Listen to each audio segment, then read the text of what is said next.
Hello and welcome ICSE class 10th students. Today in this video we will be discussing four very important competency questions from your first chapter of chemistry, periodic properties and its variations. Four very important competency based questions. So let us start. Take your pen and a notebook out and you will be writing the questions as well. So let's see the first question. What is it? With reference to the portion of the periodic table given below, identify the element having the largest atomic size. यहाँ पर हमें periodic table का एक portion दिया हुआ है और हमसे पूछा गया है कि सबसे largest atomic size किसका है। तो हमें क्या concept पता होना चाहिए कि atomic size increases down a group। जब हम एक particular group में ऊपर से नीचे जाते हैं atomic size increases and across a period atomic size decreases। इसी कॉन्सेप्ट को लगाते हुए मुझे बता दो फटाक से, तुम्हें सबको पता होगा कि लार्जेस्ट एटॉमिक साइज कौन सा होगा। ठीक है, तो अगर हम लेफ्ट टू राइट जा रहे हैं तो हमें पता है कि एटॉमिक साइज डिक्रीज कर रहा है और हमें लार्जेस्ट वाला चाहिए, तो हमें लेफ्ट टू राइट नहीं जाना है, हमें टॉप टू बॉटम जाना है क्योंकि नीचे ही हमें इंक्रीजेस होता है, तो सबसे बड़ा हमें नीचे मिलेगा। तो कौन सा होगा? ऑफ कोर्स एलिमेंट बी, है ना। Element B has the largest atomic size and वो ऑप्शन बी में प्रेजेंट है, यानी हमारा ऑप्शन बी करेक्ट आंसर है। तो चलो नेक्स्ट क्वेश्चन में जाते हैं, बहुत सिंपल क्वेश्चन था। Okay, element Y is in group 2A of the periodic table. Y reacts with element Q to form an ionic compound। ठीक है, तो Y का ग्रुप कौन सा है? Y का ग्रुप है ग्रुप 2A और Y रिएक्ट करता है Q के साथ और एक आयोनिक कंपाउंड बना रहा है। ठीक है, विच equation shows the process that Y that takes place when Y forms ions। जब ये Y आयन बना रहा है तो कौन सा ये आयोनिक रिएक्शन करेक्ट है? तो यहां पे एक चीज क्लियर हो जाता है, जब Y ग्रुप 2A में प्रेजेंट है इसका मतलब Y एक मेटल है, क्योंकि ग्रुप 2A के सारे एलिमेंट्स मेटल्स होते हैं। तो Y अगर एक मेटल है और उसका वैलेंसी क्या होगा? 2 होगा, क्योंकि वो एक मेटल है और वो ग्रुप 2A में प्रेजेंट है तो उसका वैलेंसी 2 है और वो मेटल है तो उसका जो साइन होगा वो प्लस है। यानी ये जो Y है वो 2+ आयन बनाता है। Y जब आयोनाइज करता है वो Y2+ बन जाता है। ये 2 हमने कैसे डिसाइड किया? क्योंकि उसका वैलेंसी 2 है। कैसे पता चला? क्योंकि उसका ग्रुप 2A है। और ये प्लस होगा कैसे पता चला? क्योंकि Y एक मेटल है, metal always form electropositive ions, तो Y2+ बनेगा। तो हम ऑप्शन में देख लेते हैं कि Y2+ किस में बन रहा है। यहां देखो Y2+ बन रहा है, यहां पे भी Y2+ बन रहा है, लेकिन यहां Y2- बन रहा है, Y2- बन रहा है। Y2- तो बनेगा ही नहीं क्योंकि ये इलेक्ट्रोपॉजिटिव आयन बनेगा। तो हमारा बी और सी तो गलत है, that we are full sure. Now let us see ये Y2+ बनता है कब? पॉजिटिव आयन तभी बनता है जब इलेक्ट्रॉन्स को वो रिमूव कर देगा। जब Y अपने दो इलेक्ट्रॉन्स को रिमूव कर देगा तब उस पर दो पॉजिटिव चार्ज आएगा। तो Y-2 इलेक्ट्रॉन्स रिमूव करना मतलब minus, Y-2 electrons will give you Y2+। तो कौन सा ऑप्शन करेक्ट है? Obviously option D is correct. Option A भी गलत है क्योंकि यहाँ पे Y+ लिखा हुआ है, plus electrons, addition of electrons नहीं हो रहा है, रिमूवल ऑफ इलेक्ट्रॉन्स होगा तभी वो Y2+ आयन बनाएगा। Very simple question. Let's move to the next question. Which of the following arrangements is incorrect as per the property stated against it? अब यहां देखो चार ऑप्शंस दिया हुआ है और हर एक ऑप्शन के बगल में एक प्रॉपर्टी लिखा हुआ है। Ionic radii, number of shells, option A में मेटालिक कैरेक्टर, ऑप्शन बी में electron gain enthalpy. Electron gain enthalpy मतलब इलेक्ट्रॉन एफिनिटी। एक तो ये क्लियर कर लो, इलेक्ट्रॉन, अगर ये वर्ड कभी नहीं सुने हो तो कोई बात नहीं, इलेक्ट्रॉन गेन एंथैल्पी का मतलब ही होता है इलेक्ट्रॉन एफिनिटी। इलेक्ट्रॉन एफिनिटी तो डेफिनेटली सुना होगा तुमने चैप्टर 1 में। ठीक है, तो यहां पे तुम्हें पता है मेटालिक कैरेक्टर के बारे में। मेटालिक कैरेक्टर क्या होता है, वेरिएशन कैसे होता है? It increases down a group and decreases across a period. ये पता होना चाहिए, increases down a group and decreases across a period. Period में ऐसे लेफ्ट टू राइट जाएंगे तो मेटालिक प्रॉपर्टी डिक्रीज हो रहा है, नीचे आएंगे एक ग्रुप में तो इंक्रीज होता है। अब यहाँ ऑप्शन देख लो, लिथियम, बेरिलियम, नाइट्रोजन, ऑक्सीजन। तो ये सारे एलिमेंट्स एक पर्टिकुलर पीरियड के एलिमेंट्स है, तो लेफ्ट टू राइट हम जा रहे हैं। अगर तुम्हें कंफ्यूजन है तो पीरियोडिक टेबल को देख लो, यहाँ पीरियोडिक टेबल को देखो, लिथियम, बेरिलियम। ठीक है, क्या ऑप्शन था? लिथियम, बेरिलियम और ऑप्शन क्या था? Nitrogen, oxygen. तो नाइट्रोजन एंड ऑक्सीजन भी इसी पीरियड में है, इजंट इट? इसी पीरियड में है ये चारों एलिमेंट्स। तो लेफ्ट टू राइट अगर हम जाएंगे तो इसके मेटालिक प्रॉपर्टीज क्या होंगे, मेटालिक प्रॉपर्टीज डिक्रीज होंगे, मेटालिक प्रॉपर्टीज डिक्रीज होंगे। और वैसा ही यहाँ लिखा भी हुआ है कि लिथियम से कम मेटालिक बेरिलियम, बेरिलियम से कम मेटालिक नाइट्रोजन, नाइट्रोजन से कम मेटालिक ऑक्सीजन। यहाँ पे देखो ये साइन दिया हुआ है, यानी ये बात यहाँ पे एक सही बात लिखी गई है और हमें पिकअप करना है इनकरेक्ट ऑप्शन को।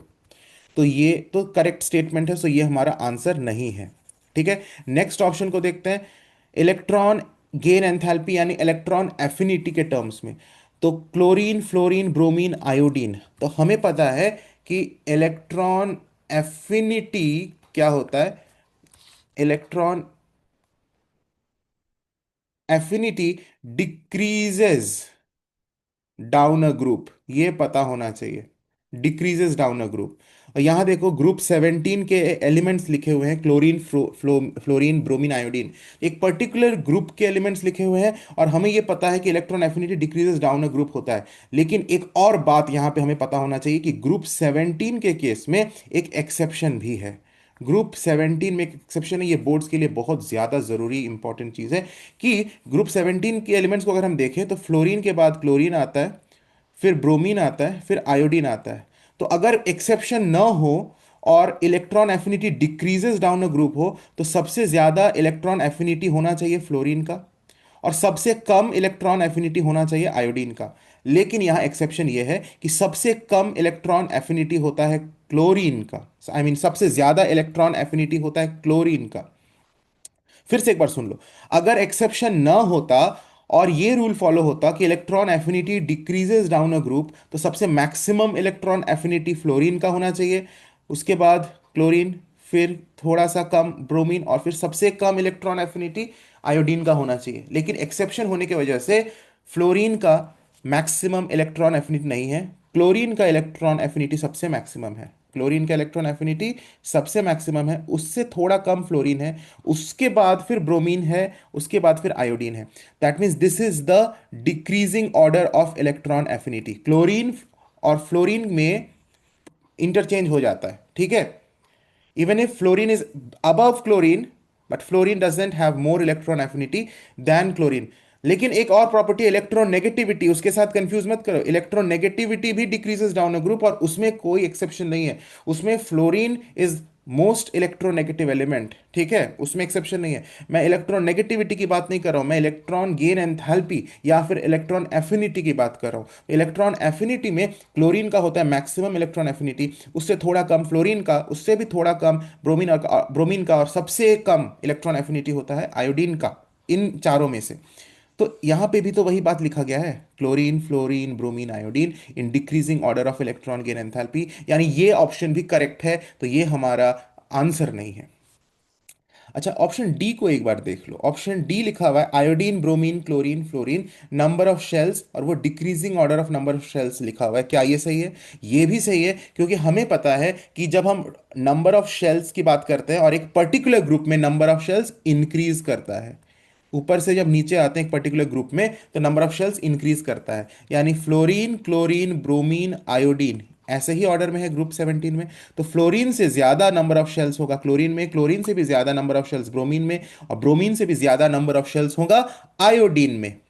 तो वही ऑर्डर तो यहां पे भी लिखा गया है कि सबसे ज्यादा नंबर ऑफ शेल्स होना चाहिए आयोडीन में, देखो आयोडीन, उससे कम ब्रोमीन में, उससे कम क्लोरीन में, और फ्लोरीन में सबसे कम नंबर ऑफ शेल्स। तो ये ऑप्शन भी करेक्ट है, यानी ये हमारा आंसर नहीं है। तो बचा हुआ है ऑप्शन सी, तो वो तो गलत होगा ही, बट उसको समझना जरूरी है कि वो गलत क्यों है, हाउ इट इज रॉन्ग। तो अगर तुम इन, मैं इसको थोड़ा क्लीन कर देता हूं पूरे स्क्रीन को। अगर तुम ऑप्शन सी को देखो तो ये जो आयन लिखा हुआ है O2 - F- Mg2 + Na+, ये सारे आइसो इलेक्ट्रॉनिक आयंस है। ये क्या होता है, घबराओ मत, ये सारे आइसो इलेक्ट्रॉनिक आयंस है। आइसो इलेक्ट्रॉनिक आयंस का मतलब होता है ions having same number of electrons. तुम अगर ध्यान से देखो इन चारों आयंस में नंबर ऑफ इलेक्ट्रॉन्स सेम है। अगर ऑक्सीजन का एटॉमिक नंबर कितना होता है, ऑक्सीजन का एटॉमिक नंबर 8, यहाँ पे 2 माइनस है, इसने इसका मतलब उसने दो इलेक्ट्रॉन्स को गेन कर लिया है। तो नंबर ऑफ इलेक्ट्रॉन्स कितना है O2 माइनस में? 8 + 2 10। ये 8 तो उसका एटॉमिक नंबर है। जब वो न्यूट्रल स्टेट में है तब उसके पास 8 इलेक्ट्रॉन्स है, लेकिन अभी उसने 2 माइनस चार्ज गेन किया है, यानी दो एक्स्ट्रा इलेक्ट्रॉन्स है उसके पास। तो 8 + 2 10। उसी तरह फ्लोरीन का एटॉमिक नंबर 9 होता है, लेकिन यहाँ पे F माइनस है, यानी उसने एक इलेक्ट्रॉन को गेन किया है, तो उसका भी 9 + 1 10 इलेक्ट्रॉन्स है अभी। Mg2 प्लस मतलब कि 2 प्लस मतलब उसने दो इलेक्ट्रॉन्स को लूज किया है। तो मैग्नीशियम का एटॉमिक नंबर होता है 12, यानी न्यूट्रल स्टेट में मैग्नीशियम का नंबर ऑफ इलेक्ट्रॉन्स 12 होता है, लेकिन अभी 2 प्लस चार्ज है, इसलिए इसका मतलब उसने दो इलेक्ट्रॉन्स को लूज किया है, तो 12 minus 2 is again 10। And sodium का 11 होता है एटॉमिक नंबर, उसने एक इलेक्ट्रॉन को लूज किया है, तो इसके पास भी अभी 10 इलेक्ट्रॉन्स है। सो टोटल ये 10 इलेक्ट्रॉन्स तुम अगर देखो, अभी इन चारों में 10 10 10 10 इलेक्ट्रॉन्स ही है। O2 माइनस में भी 10 इलेक्ट्रॉन्स, फ्लोरीन माइनस में भी 10 इलेक्ट्रॉन्स, Mg2 प्लस पे भी और Na प्लस में भी 10 इलेक्ट्रॉन्स ही है। तो इन ऐसे स्पीसीज को हम कहते हैं आइसो इलेक्ट्रॉनिक आयंस। ये चारों आइसो इलेक्ट्रॉनिक आयंस है, because they have same number of electrons. इस इनके साइज के बारे में बहुत इंपॉर्टेंट कंसेप्ट में जानना है कि इनका जो जिसका सबसे ज्यादा न्यूक्लियर पुल होगा, यानी न्यूक्लियर चार्ज होगा मैक्सिमम, जिसका भी न्यूक्लियर चार्ज होगा। न्यूक्लियर चार्ज को हम कैसे देखेंगे आइसो इलेक्ट्रॉनिक आयंस में? देख लेंगे किसका मैक्सिमम नंबर ऑफ प्रोटॉन्स है, किसमें मैक्सिमम प्रोटॉन्स है, प्रोटॉन्स को देखेंगे। तुम अगर ध्यान देना, एटॉमिक नंबर जब हम लिखा है वही एक्चुअली नंबर ऑफ प्रोटॉन्स भी है। यानी O2 माइनस में 8 प्रोटॉन्स है, F माइनस में 9 प्रोटॉन्स है, Mg2 प्लस में 12 प्रोटॉन्स है, एंड Na प्लस में 11 प्रोटॉन्स है, because that is the atomic number. और ये नंबर ऑफ इलेक्ट्रॉन्स तो 10 है in each of them, no doubt. तो मैक्सिमम न्यूक्लियर चार्ज यानी मैक्सिमम नंबर ऑफ प्रोटॉन्स जिसमें है, that will be the smallest, that will be smallest in size. इसका मतलब मैग्नीशियम इज स्मॉलेस्ट, क्योंकि मैग्नीशियम का नंबर ऑफ प्रोटॉन सबसे ज्यादा है। एक तरह से सोच सकते हो कि 12 प्रोटॉन्स मिलके 12 इलेक्ट्रॉन्स को खींच रहा है, तो न्यूक्लियर पुल कितना ज्यादा होगा? 12 protons are pulling 10, only 10 electrons.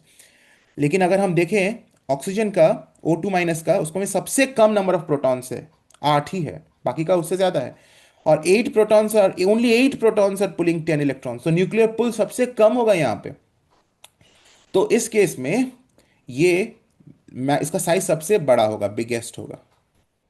ठीक है, यानी अगर हम इसको इंक्रीजिंग ऑर्डर ऑफ साइज में लिखे, इंक्रीजिंग ऑर्डर ऑफ साइज, तो सबसे छोटा कौन सा? Mg2 plus. उससे थोड़ा बड़ा कौन सा? Na plus. ओके, उससे बड़ा कौन सा? F minus. और सबसे बड़ा कौन सा? O2 minus. और यहां पे लिखा गया है डिक्रीजिंग ऑर्डर। यहाँ पे देखो, इस ये साइन से पता चला कि डिक्रीजिंग ऑर्डर में, तो डिक्रीजिंग ऑर्डर इसका उल्टा होना चाहिए O2 माइनस, उसके बाद होना चाहिए F माइनस, उसके बाद होना चाहिए Na प्लस, और सबसे छोटा होना चाहिए Mg2 प्लस। लेकिन यहाँ पे उस सीक्वेंस में नहीं लिखा गया है। O2 माइनस सही है, F माइनस उसके बाद सही है, लेकिन Na प्लस और Mg2 प्लस में यहाँ पे उन्होंने गलती कर दी है, इनकरेक्ट है। That means this option C is correct. Isn't this question very very interesting? तो इसके लिए जो कंसेप्ट की जरूरत हमें पड़ी, iso electronic ions, size of iso electronic ions, ये कंसेप्ट। तो ये पेरियोडिक टेबल यहाँ पे मैंने ऑलरेडी तुम्हें समझा दिया है। Now the fourth question, elements X and Y are in the same period. बहुत अच्छा क्वेश्चन है, ध्यान से सुनो। Elements X and Y are in the same period and have same valency. तो एक्स एंड वाई किसी भी पीरियड में है, हमें नहीं पता, लेकिन वो दोनों सेम पीरियड में है। हो सकता है थर्ड पीरियड में हो, फोर्थ पीरियड में हो, सेकंड पीरियड में हो, हमें कोई मतलब नहीं, लेकिन दोनों सेम पीरियड में, ये हमें पता है। और दोनों का वैलेंसी भी सेम है, दोनों का वैलेंसी भी सेम है। याद रखना, वैलेंसी का उसका साइन के साथ कोई मतलब नहीं है। मतलब कि ऐसा हो सकता है कि एक्स का वैलेंसी या किसी एक का वैलेंसी अगर 2 प्लस है, तो दूसरे का वैलेंसी 2 माइनस होगा, तो इन्हें हम कहेंगे दोनों have, both have the same valency. We don't have to see the sign, we have to see the number कि दोनों में वैलेंसी 2 है। तो एक्स एंड वाई का वैलेंसी सेम है। अगर एक्स का वैलेंसी 2 प्लस है तो वाई का भी 2, वाई का 2 माइनस है। एक्स का वैलेंसी अगर 3 प्लस है या 3 माइनस है तो वाई का 3 प्लस या माइनस है, मतलब ऑपोजिट साइन के साथ, but number would be same. तो दोनों का वैलेंसी सेम है। What valency that we don't know. लेकिन एक चीज क्लियर हो गया कि आइदर, इसी लाइन से क्लियर हो गया कि एक का वैलेंसी प्लस में है तो दूसरा का माइनस में जरूर है। दोनों का वैलेंसी सेम है, नंबर न्यूमेरिक वैल्यू सेम है वैलेंसी का, लेकिन एक का प्लस है एक का माइनस है। क्यों? क्योंकि दोनों सेम पीरियड में है। तो this is only possible if both of them have opposite charge on the valency. मतलब one has to be an electropositive ion and the another one forms electronegative ion. इसका मतलब कि x और y में one is metal, the other is non metal. अब कौन सा metal है कौन सा नॉन मेटल है अभी तक हमें नहीं पता, लेकिन सेकेंड सेंटेंस को जब हम पढ़ेंगे तब हमें पता चल जाएगा। सेकेंड सेंटेंस में क्या लिखा गया है? The force of attraction between the valence electrons and the nucleus is greater in X than in Y.